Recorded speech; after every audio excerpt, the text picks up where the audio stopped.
নমস্কার বন্ধুরা, আপনারা যেহেতু দেখছেন এতে দেশি শিং মাছের বাচ্চা আছে।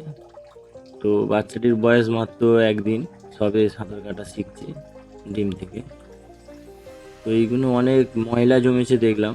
তো এইগুলো কিভাবে পরিষ্কার করবো বুঝতে পারছি না। যদি কেউ জানাতেন কমেন্টে যেগুলো কিভাবে কি পরিষ্কার করতে হবে বা কি করলে মাছগুলো সুস্থ থাকবে আরও, তাহলে উপকৃত হতাম। এই যে দেখতে পাচ্ছেন শিং মাছের বাচ্চাগুলো, তো জানি না কতটা স্পষ্টভাবে বোঝাতে পারছি। ওই দিকটা আরও কিছুটা আছে, এই দিকটা এইখানটা সব থেকে বেশি আছে। এই যে দেখুন, এই কোনটায় এইখানটা একটু অন্ধকার মতো।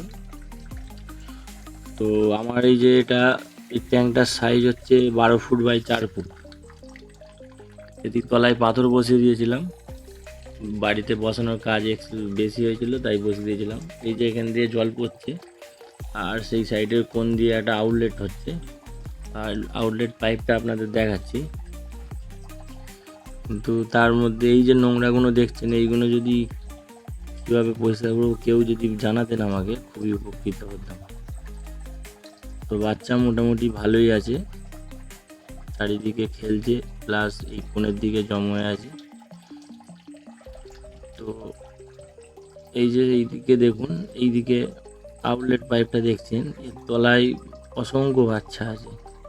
প্রথমে বুঝতে পারিনি যে এত বাচ্চা এখানে আছে, তো পরে দেখলাম।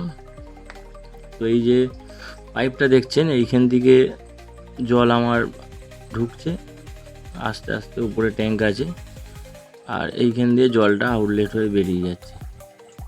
তো ভিডিওটি ভালো লাগলে চ্যানেলটিকে সাবস্ক্রাইব করুন এবং পাশে থাকুন।